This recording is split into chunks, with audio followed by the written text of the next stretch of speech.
સુરેન્દ્રનગરના પાટડી શહેરમાં ભૂગર્ભ ગટરની સફાઈ દરમિયાન 2 કર્મચારીઓના ગેસ ગળતરને કારણે મૃત્યુ થયા છે। પ્રાથમિક તપાસમાં સામે આવ્યું છે કે બંને કર્મચારીઓને યોગ્ય સુરક્ષા સાધનો વિના ભૂગર્ભ ગટરમાં કામ કરવા મોકલવામાં આવ્યા હતા। ગટરમાંથી નીકળતા ઝેરી ગેસના કારણે બંને કર્મચારીઓને શ્વાસ લેવામાં તકલીફ પડી અને તેઓ બેભાન થઈ ગયા હતા।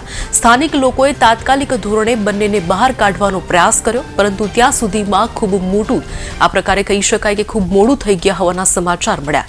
મૃતકોના પરિવારજનોએ આ ઘટના માટે જવાબદાર અધિકારીઓ સામે સખત કાર્યવાહીની માંગ કરી છે। પૂર્વ ધારાસભ્ય નૌશાદ સોલંકીએ જણાવ્યું કે આજે પાટડીમાં 2 યુવકોના સફાઈ કામ કરતી વખતે મોત થયા છે। પાણીના સંપ અંદર ઉતરીને કામ કરવા જતા ગુંગળાઈ જવાને કારણે તેઓના મોત થયા છે।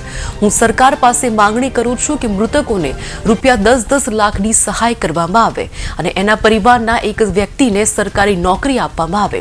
સરકારે અનેક વખત કીધું છે કે ગુજરાતમાં મેન્યુઅલ સ્કેવેન્જિંગ બંધ થઈ જવું જોઈએ, પરંતુ એ વાત ખોટી છે। દસાડા તાલુકાના પાટડી શહેરની અંદર એક ખૂબ જ દુઃખદ અને દુર્ભાગ્યપૂર્ણ ઘટના સામે આવી છે। એક જયેશભાઈ અને ચિરાગભાઈ પાટડિયા નામના 2 આશાસ્પદ યુવાનોના કરુણ મૃત્યુ થયા છે સફાઈ કામ કરતા।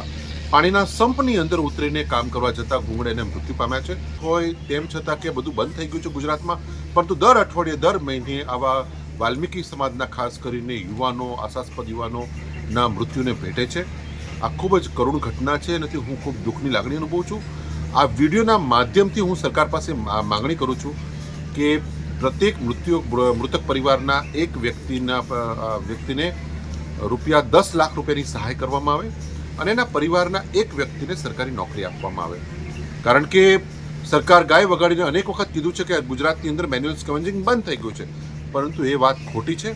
કોઈ જ મેન્યુઅલ સ્કેવેન્જિંગ બંધ નથી થયું અને હું હાલ વિદેશમાં હોવાથી પીડિત પરિવારની મુલાકાત લઈ શકતો નથી, પરંતુ મારા પાર્ટીના કાર્યકરોને આગેવાનોને વિનંતી કરું છું કે એ લોકો પોતે જઈ અને પીડિત પરિવારની મુલાકાત લે અને સરકાર પાસે આ માંગણી મૂકે કે પ્રત્યેક મૃતક પરિવારના એક વ્યક્તિને 10 લાખ રૂપિયાની સહાય આપવામાં આવે અને એક વ્યક્તિને નોકરી આપવામાં આવે।